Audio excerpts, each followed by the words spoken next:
Every morning, your brain gives you a rare opportunity to rewire for recovery. The problem is that most people accidentally stay stuck in that stress state by rushing, by scrolling, by ruminating on all those thoughts that are causing them harm. What if, in 3 simple prompts, I could provide you with clarity and calmness that can help start your day off right? If you wake up and your symptoms are already loud, the brain fog, the dizziness, the fatigue, your brain is telling your body a story. Today is going to be hard. I'm going to give you 3 simple morning prompts, and these 3 simple morning prompts are going to change the way your brain looks at those symptoms. It's going to turn those symptoms into signs of recovery. Let's begin. Hi, and welcome to the PCS Resilience Collective. My name is David Brimacombe, and after 20 years and 7 concussions, I learned a lot about all the lifestyle modifications needed in order to recover from PCS. One of the simplest parts of my routine has been a morning mantra. I want to give you 3 simple sayings that you can start your day with so that you can change and break out of rumination into a state of positivity where recovery is not only possible, it's plausible, and it is going to happen. Let's begin. Right after waking, your brain enters a highly susceptible state for changing your subconscious thought. It is when you go from your alpha to your theta state, where your mind is ready and willing to take in the new information that you provided.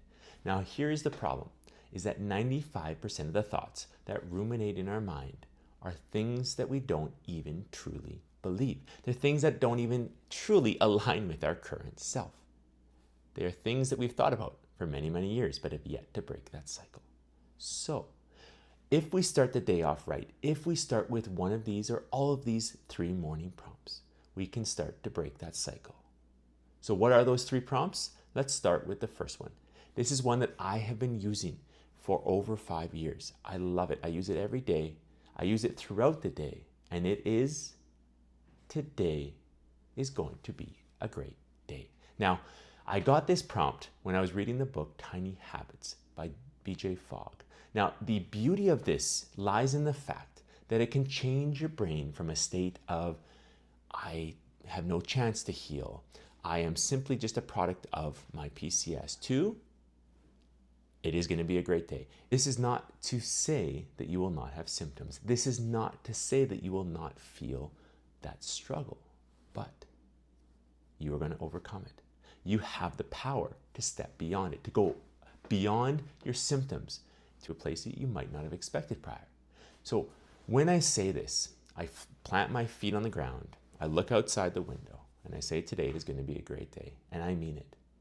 For all these sayings, you can't just speak the words. You have to live the words. You have to feel it deep inside of you. Now, that might take some time, but the more repetition you provide your body, the greater chance that that's going to stick. It's going to land. Your body understands this is a sign of safety. Okay? Remember that when your nervous system is dysregulated, it is constantly looking at the world as a dangerous place. The more that we can instill these positive thoughts, these thoughts of belief, the more we get that sign of safety, that feeling of safety. Number 2, I am grateful even while I'm recovering. Now, this is not to deny the difficulty with PCS recovery. It is not to deny that symptoms will still occur. What it is saying is that I can see the good in my situation, even though it might be hard. So, when I think of this phrase, I think of the immense power of gratitude. Gratitude shifts your mind from something that I see as symptom, that my body is broken, that my body is not something that is going to change, to this is simply a puzzle that I need to solve. It is simply an inconvenience in the moment, but not a permanent situation. I've now changed the way I look at the world. I've changed the way I see my body. I'm going to look for small signs of victories. I'm going to look for how I'm better today than I was yesterday. But it starts with a simple phrase. It starts by looking at the good in the world, even if on those days, your darkest days, it doesn't seem possible. You just need to find one thing. Okay? I'm grateful to be alive. I'm grateful for another day to become a better version of myself. It doesn't matter what it is. But that sign of gratitude, at least temporarily, nullifies any chance of anger, of frustration, of mental anguish. Because you know those two pathways, those two neural pathways cannot exist in the same time. You cannot be grateful and angry, grateful and irritable at the same time. So the longer you're grateful, the greater chance you're going to see the good and avoid ruminating on all those negative signs and symptoms. Number 3, I am not my thoughts. I am simply the one noticing them. Now, this one was profound for me. I had to disassociate myself from my symptoms. I had to disassociate myself from PCS. For the longest time, anytime someone would ask, why do you have sunglasses on? Why are you so irritable when it gets noisy? And I say, it's my PCS, it's my post-concussion syndrome. It was my biggest form of my identity. It's who I was. Now, that is true, but it wasn't helping me. It wasn't serving me. So I had to disassociate. I stopped telling people it was the PCS. I would just tell them that it was highly sensitive to light and sound. I didn't mention the PCS. I tried to disassociate, to cut that part out of my life. Why?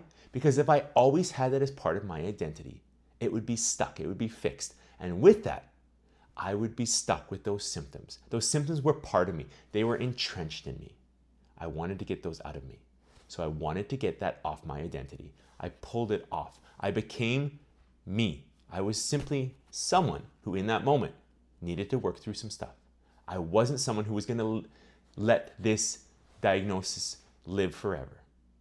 Okay? So again, this is not an easy one to deal with. None of these are. But what they are is they're providing the framework, the groundwork. They're changing your perception of your world. They're altering your reticular activating system, the filter for how you see the world. And when you change the way you perceive the world around you changes as well. So how are we going to apply all 3 of these? Here's a simple 4-step methodology.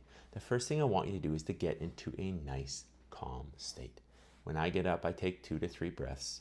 Again, always elongating that exhale, so you're dropping that heart rate down. The second thing I'll do is I'll do my mantras. I'll say one of these phrases. I'll say all 3. I'll say all 3 multiple times. It doesn't matter. Okay? After I've done that, I'm going to look outside. I'm going to ground myself. I'm going to remind myself that I am safe and I'm healing. And then lastly, I want to move. Why move? Because movement increases blood flow. Blood flow to the brain helps retain information. It reminds me that I am capable of moving. I have overcome many things in my life. One of the things that I've overcome is my exercise intolerance. It's just another reminder of how far I've come in my journey. I'm not perfect, but I'm far better than I was 5 years ago. I challenge you over the next 7 days to try this every morning. And then at the end of those 7 days, see how you feel. Do you feel like you have more clarity? Do you feel like you have more energy? Do you feel like your symptoms are no longer running your show and determining what you want to do with your life? If that's the case, then this is a simple addition to any kind of protocol you already have. All you need to do is do it in the morning. If you want to layer up, do it before you go to bed as well. Those are the 2 times that your body and brain are most susceptible to changing that subconscious rewiring. I really appreciate your support, and I appreciate you staying to the end. If you want to learn more about my morning routines, you can watch the video above. Thank you, and we'll see you again soon.